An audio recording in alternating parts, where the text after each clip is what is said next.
You're now listening to the Boys in the Booth podcast with your hosts, Harper Cody, Chad Melbourne, and Casey Abrams. New episodes every Monday on Spotify and Apple Podcasts.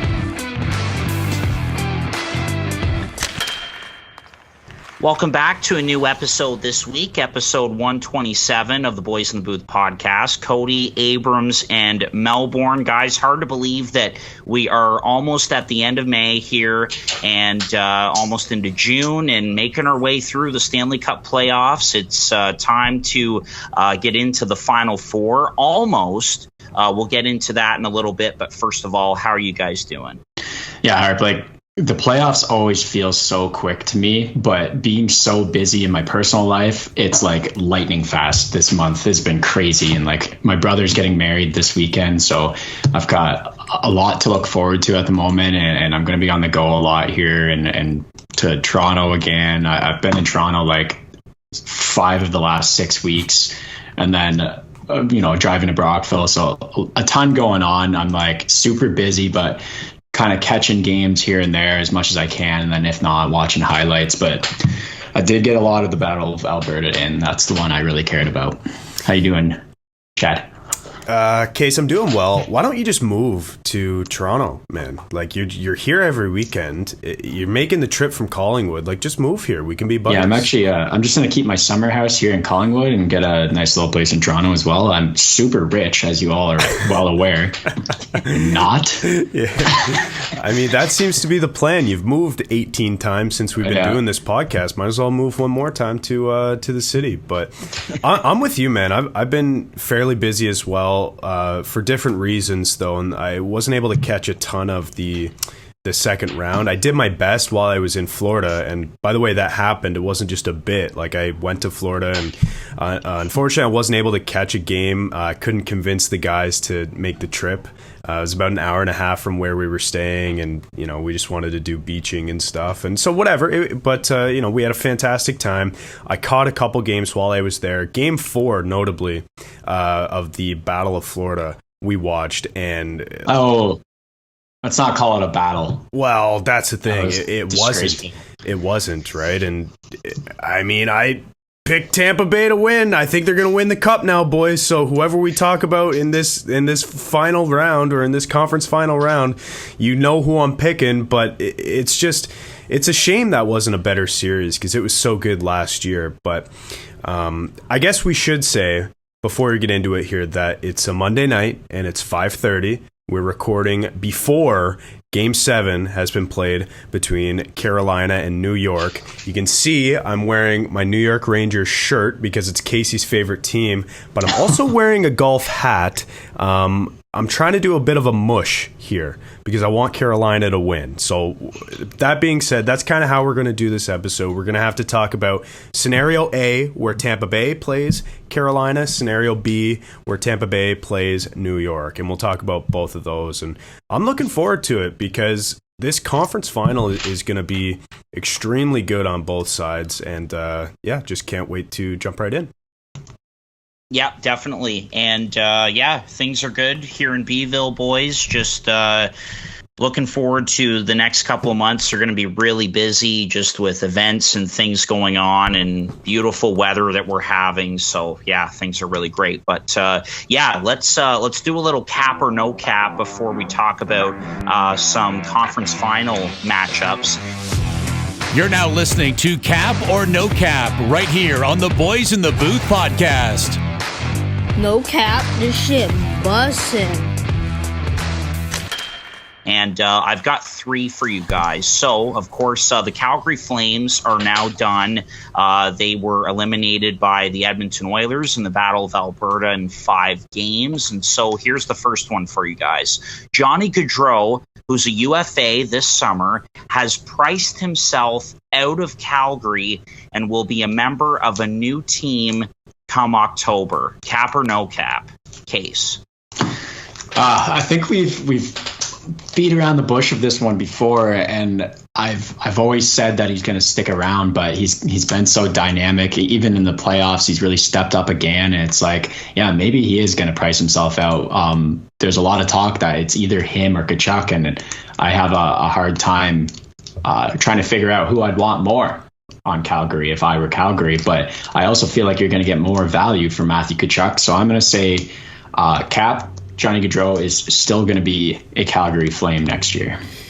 I'm going to agree with you, Case, because I think even though there's all this chatter about Johnny Gaudreau potentially leaving in free agency because, you know, like you said, Hart, maybe he priced himself out, I just think they find a way to get it done and re-sign both of those players long-term, because I think they're part of the group that they've built, and I think there's some unfinished business here, especially with Daryl Sutter behind the bench. I think this is a group that knows they're deep, knows they can win, and I just think they find a way to get it done, because if they don't and they kind of have to retool, if they lose Johnny Gaudreau, no matter who you bring in to replace him, you're taking a step back, and I don't think the group is ready to do that. So I think they move some money around, they figure it out, and they get the deal done.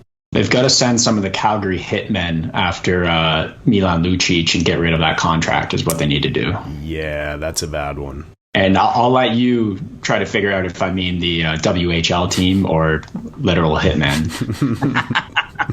Well, and just a couple of things before we move on to the next one. The Sean Monahan contract as well, because Monahan had a tough season, and so he's got a little bit of term left on that. He's making just over $6 million a year, I believe, and he had a tough season. He was a healthy scratch on the fourth line and all of that, so him as well. But guys, another guy that needs a new deal this summer is Andrew Mangiapane. And so that's why I wanted to propose this question to you guys, because you have Johnny Gaudreau to deal with, you have Matthew Tkachuk to deal with, but Mangiapane is a big part of this team as well, guys, and it'll be interesting to see what happens with him. Could we possibly see an offer sheet for a guy like that? I think it's possible. So he's a factor as well in how this all plays out, I think. That could be a Kotkaniemi-esque type of offer sheet there. Yeah. For him. Does he have arbitration rights? Do we know that? I believe so. Yes, he's an RFA, while the other two are UFAs, and I do believe Mangiapane is an RFA with arb rights. Yes. I hate that, because with their cap crunch right now, I love it for. I'll get to that. With their cap crunch right now, they're going to be going in there like management for Calgary and absolutely shitting on Mangiapane and destroying that relationship if they go to ARB. So they better either figure it out, or we'll see an offer sheet or something, or it's just going to ruin Mangiapane in Calgary. Right. Yeah. All right, we'll move on to the next one here. Case, want to talk about your New Jersey Devils for this next one. The Devils will end up moving that second overall pick in this upcoming draft. Cap or no cap? Ooh. That's tough for me, because honestly, I'm kind of at the point where I want them to move it. And for me, I think that there's no clear number two in this draft. And basically, it's a pretty deep one. And the team is kind of in that win now mode. They need some big now pieces. So with Slafkovsky kind of doing really well in the Worlds and in the Olympics and everything he's been doing lately, I say move this pick, because people are pretty high on Slafkovsky that aren't named Chad. Yeah. So I'm going to say no cap. They're going to move that. All right. Overall pick. It's going to be huge. This one's tough. I'm going to say cap, just because I'm trying to think off the top of my head when the last time a top 2 pick was moved at the draft. Can you guys recall, has it been that long, or am I just blanking? Because it seems to me like that doesn't happen often, or at least in recent memory. So I'm just going to play the odds here and say no cap, they don't, or say cap, they don't move it, just because it seems unlikely. Like, what are you expecting to get in return for a second round pick? Like, I don't even know what the value is there, or for a second overall pick. Second overall pick. My bad. Yeah, second overall pick. What is the value there? If I'm thinking about the Maple Leafs, like a second overall pick and a little more for Matthew Tkachuk would fare pretty well in my mind for the New Jersey Devils. Yeah. I have a hard time with this draft because, like you said, there's no clear number 2. Like, I think between 2 and like 8 is a complete toss up, and I think it's just magic beans. I don't know. I don't know. I'd be worried moving a player like Tkachuk for a second overall pick in this draft. I was excited to ask this question because I got thinking of potential scenarios, and I have one that I want to throw out to you guys, okay? There's a rebuilding team in the Western Conference. They don't own their first-round pick, and it's high because of the trade they made with Columbus for Seth Jones, and that's the Chicago Blackhawks. And Kyle Davidson has made it clear that they're going into a rebuild, and this could be one of those classic tear-down rebuilds. You've got guys like Kane, you've got guys like DeBrincat, and Chicago would like to have their own first-round pick. Could we see a scenario like that? What do you guys think? Because that's something I've been thinking about attached to this question. I'm just having a hard time wondering what the Devils would want to take from Chicago to fit into their system. Their top guys, their core pieces, and their future core pieces, not very big. DeBrincat, not very big.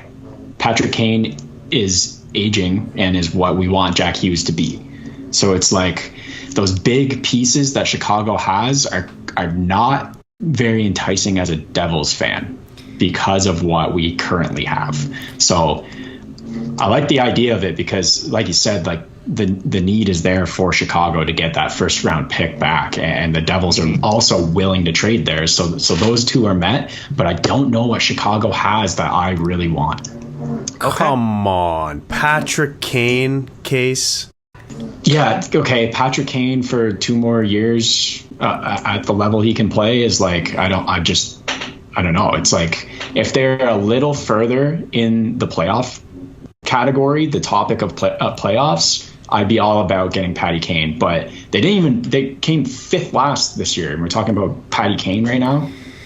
That is true. I mean, don't you think if they got Patrick Kane and Jack Hughes is a year older, he's there to mentor, and they make the playoffs? Sure. Yeah. I mean, if they get NHL average goaltending to make the playoffs. There's a lot of ifs there, but it's like I'd rather get a 24 to 28-year-old player right now with that second overall pick. Yeah, but I don't think okay, fair enough. If that's what you want, that's what you want. I just think when I look at Patrick Kane, he's still so freaking good. He makes your team twice as good if you get him up front. To mentor Jack Hughes, you want to take the best U.S.-born player who's ever played hockey and put him on your team next to an up-and-coming U.S. prodigy, like, that's going to be good if you can link those two together. But that being said, I don't think Chicago even entertains the idea. I think they laugh at that because, first of all, they're dum-dums, and they're going to hold on to Patrick Kane for way too long until he's worth absolutely nothing. They should have traded him at the deadline this year, got their 4 first-round picks, and, laughed all the way to the bank. But I don't think they're going to do it. And second of all, I just don't think that that they value the second overall pick as much as, maybe they should, seeing as how they don't have their own first. So I think because they're dum-dums, they don't even entertain it. But that would be interesting. That would definitely be interesting, Harp. All right. And the third one for cap or no cap before we move on, sticking with the draft, the team right after the New Jersey Devils, and that is the Arizona Coyotes picking number 3. Defenseman Jacob Chychrun will get moved at the draft. Cap or no cap? I'm going to say cap. I think that the fact that he hasn't been moved already is just telling me that they either want way too much for him or people don't value him nearly as much as the media does. And it's kind of feeling like a broken record for me. And I think they've got to make this decision now that it's either we move him, which they haven't yet, or we just use this guy as a core piece and a cornerstone on the defense. So I don't think he gets moved. Yeah, I'm going to agree. I'm going to say Cap. I don't think he moves. I think the right time to move him was at this year's trade deadline when people were overpaying, when teams were overpaying for players.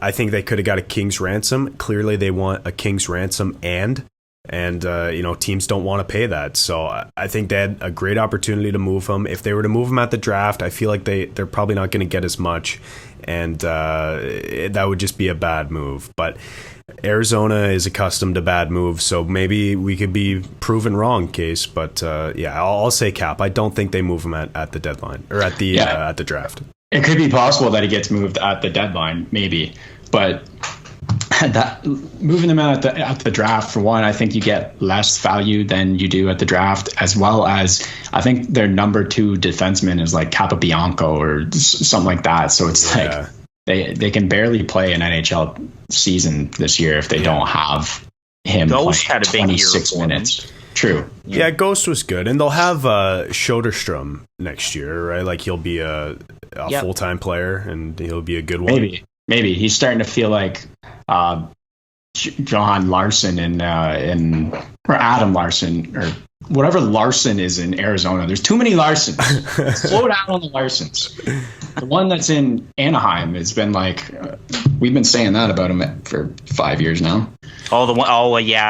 Jacob Larson in Anaheim. Yeah.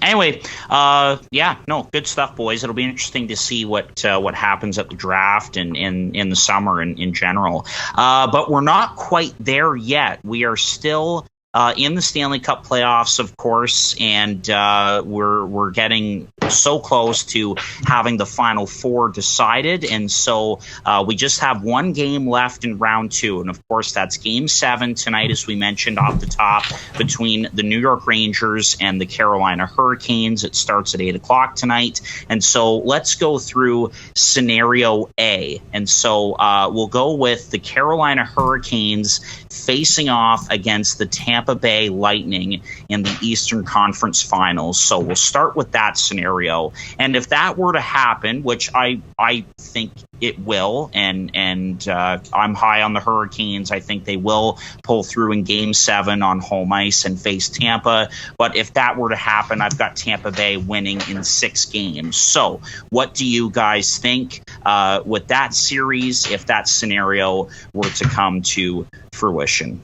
Yeah, first I want to say typical Rangers fashion to ruin this for us. We had a great thing going, and it's Monday night. We're about to record the podcast, and they had to stretch it to 7 games so they can lose in Game 7. So way to go. They ruined that. They ruined the Lafreniere draft for me. Like, what's next? But if Carolina is the team that goes through, and that's what I expect, it's going to be more interesting for sure. I was looking at this the whole time, and I'm like, it's Tampa. And I'm saying, like, Carolina's only won at home. You can't win a cup like that.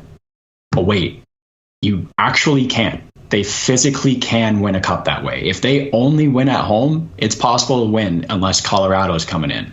So I started kind of second guessing myself a little bit, but in the end, I think that Tampa Bay, it's going to be a perfect narrative. It's going to win Game 7. It's going to be the first game Carolina loses at home this playoffs to send Tampa Bay on.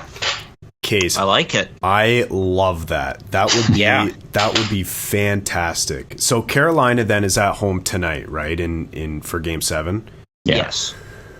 So lock that one up. Throw away the key. That's done. They're winning tonight. That's me knocking on wood because. Well, I already mushed the Rangers by wearing this shirt anyway, so might as well mush Freddie and the Hurricanes, even though Fred hasn't played once. I can't go against Tampa in either of these scenarios, so I'll say that up front. They looked dominant against the Panthers. Dominant without Braden Point. Mm-hmm. So, like, Andrei Vasilevsky was on another planet. You can't look at the NHL right now and say that there's a guy who even compares to Vasilevsky in their full body of work. That can't even compare. And I know Shesterkin's pretty good. He's going to win the Vezina this year. He's been incredible in the playoffs, aside from a couple games here and there. But Andrei Vasilevsky, guys, has been absolutely phenomenal. He willed his team to victory here, and what is it? 5 of his last 6 series clinching games have been shutouts. So chalk that one up. 6 of his last 7, I think. That's something I didn't mention that fits into my narrative that I'm running here about Game 7. It's a clinching game for Tampa Bay, while Vasilevsky's going to... I like Vasilevsky's mojo more than I like Carolina's home mojo. Yeah. And you know what, Case? I'm going to have to agree with you there. I'm going to go Tampa in 7, and I'd love to see the Vasi shutout. And you can't even jinx him by saying it right now, because he'll still do it.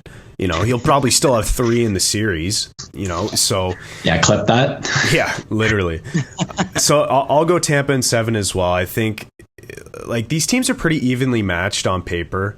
You know, up and down their lineup, they both have really good forwards. Their D are both pretty talented. I think Tampa's are a bit heavier and can kind of beat you down more, and Carolina's will score more, and I think that's fair to say. And then after that, it comes down to goaltending, and we already know how I feel about Vasilevsky. Antti Ranta is the other guy. He was pulled in Game 6, a couple tough ones in that game. And then they've got that Russian backup as well. I don't even know his name, which tells you how good he is. And Freddie Anderson, who's sitting on the sidelines, who, like, if they make it through and Freddie is healthy, I still don't know his timetable. I don't know if he has a clear timetable, but if he gets into games, that's going to be a circus, guys, an absolute media circus. If Freddie Anderson is starting games in the conference finals with like essentially no warm-up. So I just think all signs point to Tampa in this series, if this is the series that we get. So I can't say anything other than Tampa in 7 games. And that's for like both scenarios, like, or is that just for in a series against Carolina? Because I know you mentioned the Rangers as well. I know. I've kind of been talking about both because it's, you know, we don't know. It's kind of like Schrodinger's cat right now. We don't know who's going to play them. But yeah, so this is against Carolina. I'll take Tampa in 7 games. Okay, gotcha. All right, and quickly, the other side of the coin, and that would be Tampa Bay against the New York Rangers. This would be a great goaltending matchup. Vasilevsky against Shesterkin. Like, Shesterkin is going to win the Vezina Trophy this year, but Vasilevsky is the best goaltender on the planet, and what he's doing right now is cementing himself as one of the best goaltenders all time. I don't think there's any question about that. But what do we think about that scenario? It's the same for me. I know I said 6 games for Carolina, Tampa.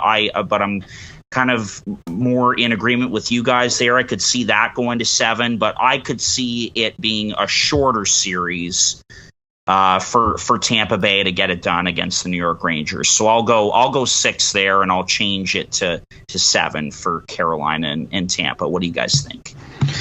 Yeah, this is going to sound super biased, but I'm actually going to take Tampa in 5. I think that they're going to sort of run over the Rangers here. A combination of the Rangers not really having the scoring touch necessarily so far in these playoffs and playing Vasilevsky. And then if there's anyone who can crack Shesterkin wide open, it's this high heat offense of Tampa Bay. So I'm going to have to go with Tampa Bay here. I just hate to say it, you know, I really want to go with the Rangers. Yeah, you definitely do. Oh, we know, Case. You're in so much pain not taking the Rangers. Yeah, where's your Rangers? Hey, on the golf green very soon. Yeah, exactly. Okay, if this is a series, guys, if Tampa Bay plays the New York Rangers, I'm taking Tampa Bay to sweep it in 4 games and then sweep the Stanley Cup Finals and just laugh all the way to a three-peat, and the Leafs are the only one who steal any games from them. That would be hilarious, wouldn't it? But probably not going to happen. But if New York makes it, they're frauds, guys. They are frauds, and we've seen them play hockey when Shesterkin is not an absolute god between the pipes. They stink. They're not good, you know, and we've been saying this literally all year that they're not even a playoff team without Shesterkin. When he falters, you know, things don't go well. And talk about, pick any team in the league who you would rather play in the NHL right now in the playoffs, and you're picking anyone but Tampa Bay. Like, they're the last team that you want to play in the playoffs, and they can beat you 2-1 4 games straight, or they can beat you 6-5 4 games straight. So that's what I think it's going to be if this series comes to fruition. If it's Tampa and New York, I think it's going to be a 4-game sweep, and I think it's going to be a goaltending battle, but I think Tampa Bay comes on top every single time, 4 times in a row, in low-scoring affairs, because they can beat you any which way, and I just think they're the better team top to bottom. Yeah, well said. All right, so a couple of those scenarios for the Eastern Conference Finals, and again, Game 7 between the Rangers and the Hurricanes tonight at 8 o'clock. Okay, let's go over to the West, and guys, I am so excited for this matchup. I think the entire hockey world is. It's a couple of the best players on the planet up against each other in the Western Conference Finals. You've got Connor McDavid of the Edmonton Oilers and Nathan MacKinnon of the Colorado Avalanche. And by the way, what a finish to that Game 6 between the Blues and the Avs. I was watching it. Darren Helm, of all people, scores with 5.6 seconds left in regulation, I believe it was, to send Colorado on to their first Western Conference Finals berth since 2002, believe it or not. So that's huge for them. And then what a story the Edmonton Oilers have been this season as well, guys. We can remember 16-5 start. Then they were just atrocious for probably 2.5 months. Dave Tippett out the door. In comes Jay Woodcroft, completely turns things around, a breath of fresh air. And this team is in the Western Conference Finals. Who would have thought? I had Calgary moving on, but it's Edmonton. This is going to be a great series. As much as I want to take Edmonton, as much as I would love to see them in the Stanley Cup Finals, I do finally think that Colorado is going to pull through. But I could see this going 6 or 7. I can't decide, but I'm going to take the Avalanche. So kind of a long-winded intro into this one, but what do you guys think about this matchup? It's going to be great. Just quickly, a little controversy there in the old Calgary-Edmonton game to move on, eh? What did you think about that? Well, what did you think first? You go first. Okay. All right. Well, I wanted to get your reaction, but I'll tell you what I thought. That was a good goal. That's a joke. I can't believe that it was called a goal on the ice and it was overturned, and they called that a distinct kicking motion, conclusive enough to overturn the goal on the ice. That was ridiculous. I could not believe it. I was shocked. All right. What'd you think? There's your verdict. What'd you think? No goal. And I'll give you wrong. Very definite. I'm with Case. A very big reason here for me, and that is the fact that it was Blake Coleman.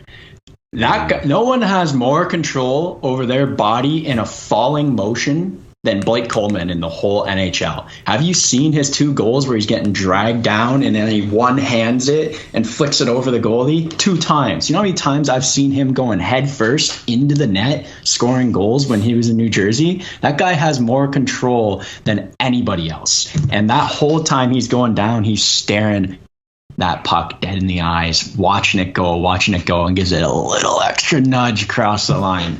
So yeah, I gotta say no goal here. Well, listen. I believe that. What? I believe that he was watching the puck the whole time and he gave it a little extra nudge. My problem with it is that isn't how they've called the fucking rule all season long. Chad, they haven't called the cross-checking the same way. I know. They haven't called offside. They don't. There's no such thing as. But that's wrong. But like it. Listen, you can call the goal either way, and I can see the argument for it. My problem is they haven't called it like that all season long until Game 6 of the playoffs, or was it Game 7? Game 6 or Game 7? 5. Game 5. Yeah. And then they call it like that. And they're so conclusive about it. And it's like, to me, that was absolutely ridiculous. You can see goals that were called goals on the ice, challenged, not overturned, that were way more egregious than that, way more deliberate, way more distinct kicking motions, and I'm moving my foot right now if you can see, just like booting it in all season long. They've been called goals. So I don't get like what changed because it's the playoffs. Like I think these refs, their mindset is wrong. Their mindset should be this is just another game, but I think they get amped up for these games the way that players do, and I think it's wrong. They made the wrong call in my opinion because they set the precedent to something different all season long. I forget who said it, but someone was like, "Oh, you can't kick the puck when you're stopping." It's like, yeah, you can. Well, that's literally a power skating drill that you do. So I think you can, and I think you did. But frankly, I'm gonna give a little peek behind the curtain here. I was going to say the opposite of whatever you said, and that's why I wanted you to go first. Because you did see my post then. You must have seen my story when I was complaining about it. And man, the thing is, too, is that these two refs were the same refs who did Game 7 between the Maple Leafs and Tampa. But listen, and made that controversial interference call. Again, I've said this before. It was interference. The problem is they haven't called that all year. So how are you supposed to know that that's going to be interference? Same with this. It's like they've called goals that have been literally kicked in. A guy looks at his skate, he looks at the net, looks at the puck coming to him, kicks it in, and they say, that's fine. And then all of a sudden this like stopping it into the net is a kicking motion. To me, I don't have a problem with what they call. You can call it either way. It doesn't matter to me. Just call it consistently. And they don't do it. Those two guys specifically. And those are the two best referees that the NHL has to offer. Yeah, I'm going to say, like, actually, I think it's a goal based off, like, what's been called all year. It's like the actual argument you're giving right now. Yeah. But I do actually also still believe in my points that I was making. Yes. Blake Coleman is so capable of doing that. His leg was in a weird position. Like, the how, like, horizontal outside of his body his leg was going through the crease as he was coming across the line. That's not really how someone goes down, and he is so capable of scoring just ridiculous goals like that. So I fully believe that he scored it very much so on purpose with a kick, but that doesn't necessarily make it a kicking goal. So. Yeah, or a visibly distinct kicking motion that was conclusive enough to overturn the call on the ice. If it was called no goal on the ice, it's 100% no goal. Exactly. Yeah. That's what I'm saying too. It's just like in the rule book, it needs to be distinct, and to overturn the call on the ice, it has to be conclusive. And to me, it was still extremely iffy. But like, listen, what you're saying, Case, and I get this. Players are smart. They're not dumb. Like, they're trying to score. They know the rules, despite what he said after the game, where he's like, I don't know if I even know the rule book at this point, trying to take a shot at the refs. But they're smart. They know the rules. They know exactly what they're doing when they do things like that. The thing is, it hasn't been called all year, but then it was in the playoffs, and those are the best refs that the NHL has to offer. And frankly, if you're a Calgary Flames fan, you should be pissed off because it was the wrong call. Yeah. All right, let's pull it in a little bit and get back to what are we talking about? What are we doing? Great stuff, boys. But let's get back to teeing up this matchup because it's going to be great. Yes. McKinnon versus McDavid, Colorado versus Edmonton. It's going to be awesome. So I've given my piece on it. What do you guys think?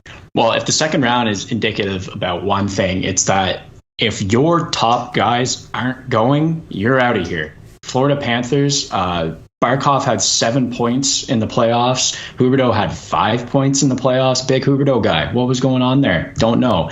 Their big guys weren't going. They got swept in the second round.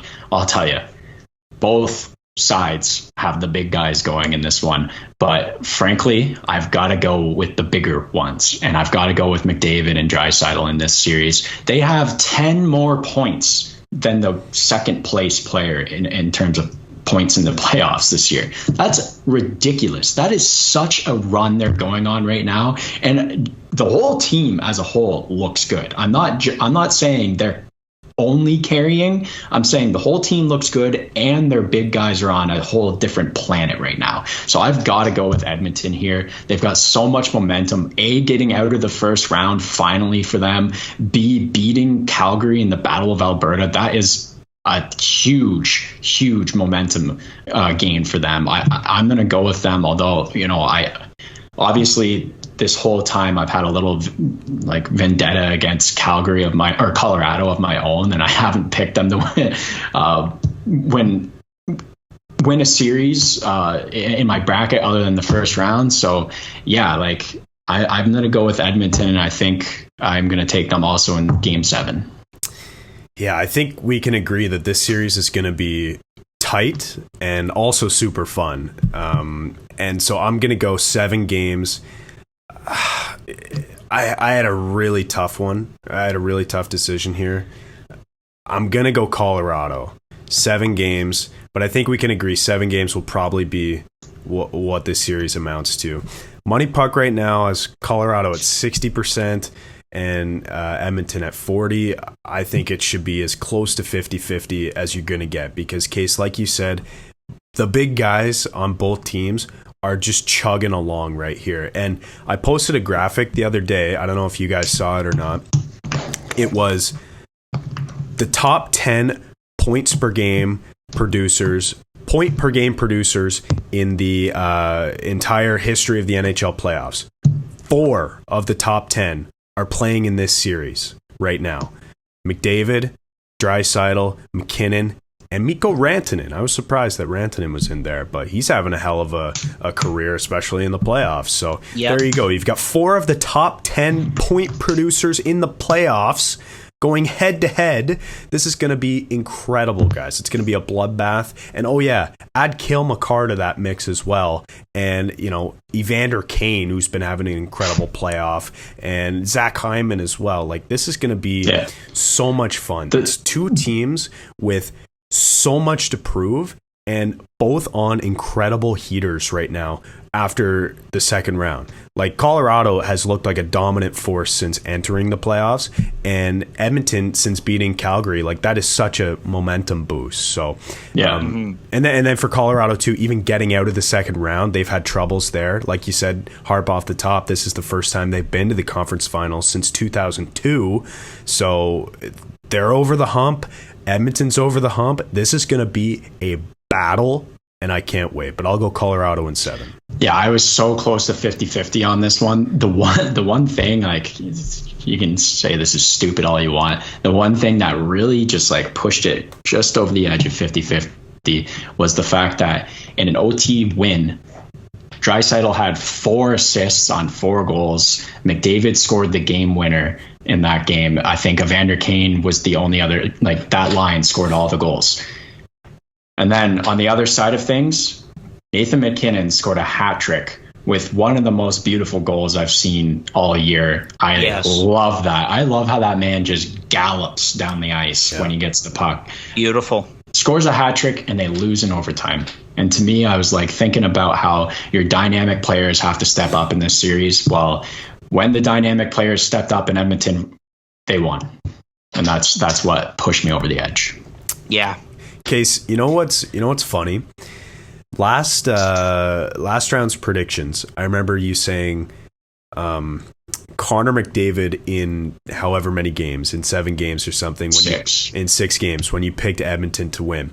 And it's like how can you be both right and wrong in the same statement? Because you said Connor McDavid in 6, meaning that Connor was going to carry this team, and he has.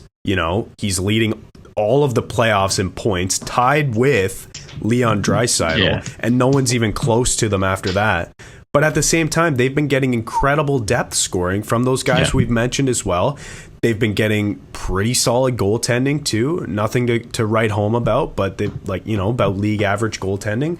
And Jay Woodcroft has found a way to utilize this defense and it's been working. So I was thinking about that before this episode, and I thought, that's the perfect statement, because it's like it was both came true and wasn't true, but in a good way for both.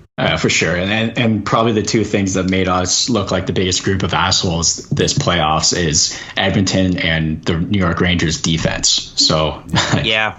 I mean, my sun hat was pretty bad last episode, but those things physically look like an asshole. Yeah. I think, like, you look at the Avs blue line, and obviously Makar at the top, but I mean Devon Taves, excellent, and they've got some other guys as well, and then Edmonton missing Girard though now. Girard. Yeah, broke his sternum. That would hurt a lot. Yeah, that's rough for sure. But Eric Johnson, great vet, and then you look at Edmonton, and obviously there's Nurse, but then they're kind of just getting it done by committee, and CC's playing well, Bouchard, Kulak, all these guys, Duncan Keith, and I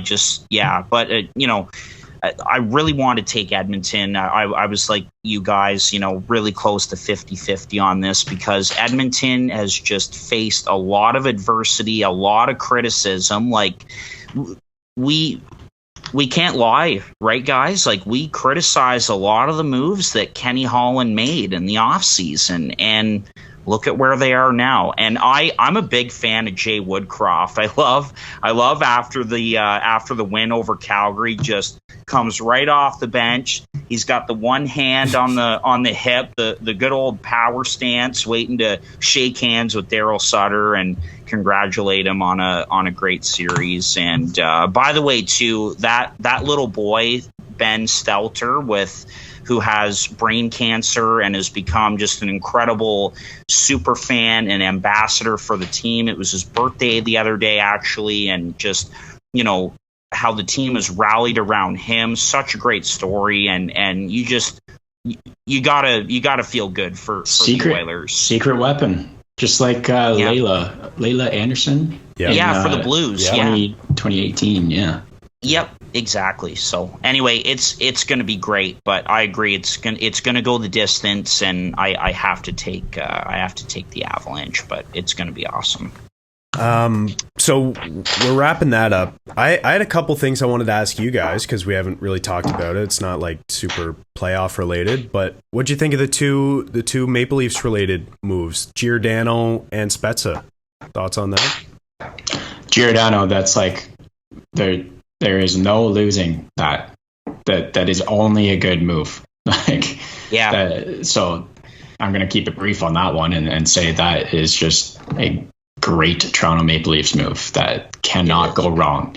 And then Jason Spezza, and that sucks. It's literally maybe the only time EA Sports NHL has ever gotten it right, and that's that he was 5 points off of 1,000 points, and it seemed like that happened every single time in that video game. Just should friggin' play. I know, right? Yeah. I don't know, but they got him as an advisor, and that's huge as well. That they're saying in the playoffs, they only won that one game in the Tampa series because his pep talk in the dressing room and then talking to Jack Campbell on the ice. And it's he can continue to do that all year next year. And that's kind of what Travis Zajac is going to be doing with the Devils as well, which I love because he's been there his whole career and he's such a good mentor and a leader and everything. So it's also a good move. You can replace Jason Spezza's physical playing on the ice, but you can't replace that locker room presence, and they don't need to. Mm-hmm. No, I agree. Both great moves. That especially the Giordano one. This guy won the Norris Trophy not that long ago. He's not a young guy, but he's still a very good NHL defenseman, and I thought he was terrific in his short time with the Maple Leafs. I guess the original offer was around $1 million, and he was willing to knock $200K off of that and take $800,000, and that's just a great deal, and that's what we're going to see a lot of for the Maple Leafs, right? It's getting really good players on good deals like that. We saw it with Michael Bunting last offseason, and now we're seeing it with still an elite defenseman in Mark Giordano. So love that. Jason Spezza, great career, first of all, 19 seasons. Think about his prime days playing for the Ottawa Senators. One of the best slap shots I've ever seen in the game, and just a great guy on and off the ice, and nice move by the Maple Leafs keeping him around, because clearly they like him. He has a presence in that organization, and even though he's not going to be on the ice with them, he's still going to be a big factor off of the ice. So I love both moves. Yeah. With the Giordano thing, like, I've seen some people in comments, like, when it happened, first of all, I was stoked for that move. And then for the Spezza move, I was kind of, mixed emotions, because I don't think he's quite the player he used to be. Like, this year was kind of a down year, and you could see he's sort of winding down in and out of the lineup, and you felt bad every time he was scratched. So I think it's good he's sticking around, just not on the ice. And Chris Johnson actually called that a few weeks ago. But the Giordano move, I've seen some people criticize when it happened that, what's 200K going to do type thing, because they heard they offered him $1 million and he signed for 800K. And I think it was the Steve Dangle podcast who said this. That's Timothy Liljegren's raise right there. Like, that literally pays to keep that guy around. So, 200K might not seem like much in the grand scheme of things, an $82.5 million cap, but if that's giving a raise to one of your young defensemen, like, I think that's the best you can do, as a player. So wanted to ask you guys about that. I haven't had a chance to talk about it with anyone, so wanted to bring it up. Yeah, I misread that, how you were saying that comment at first. I thought they were saying like Giordano's not that much of a saint. He's only taking 200K. What's 200K to Giordano? That's where I thought you were going with that. I was like, fuck off. No. But like, equally fuck off to the same, like, what's 200K going to save you against the cap? It's like, well, do you like Timothy Liljegren? Yeah. There you go. Do you like Rasmus Sandin? You could allocate it for him too. I mean, it might be more for Rasmus, but anyway. Mm-hmm. Yeah, it means more than you think to a team that's trying to contend and is right up against it when it comes to the cap. So, no, both great moves all around on and off the ice. All right, guys, that does it for episode 127. Again, we've got Game 7 tonight. So, after you're done listening to this, you can go and watch that. Again, it starts at 8 o'clock. And then we have the Final Four in the Stanley Cup playoffs. So looking forward to it the rest of the way. We'll chat with you again next week. And thanks so much for listening. Remember to head over to our website as well. Check out our merch drop, all kinds of great items. Still a little bit of time to get in on that, and still a full summer is ahead. So thanks so much for listening. We'll talk to you again next week. This has been another episode of Boys in the Booth with Harper Cody, Chad Melbourne, and Casey Abrams. New episodes every Monday on Spotify and Apple Podcasts. Connect with the Boys in the Booth on Instagram, Facebook, and YouTube at Boys in the Booth. Visit boysinthebooth.com for show details, and don't forget, you can become a patron of the podcast for just $1 a month at www.patreon.com/boysinthebooth.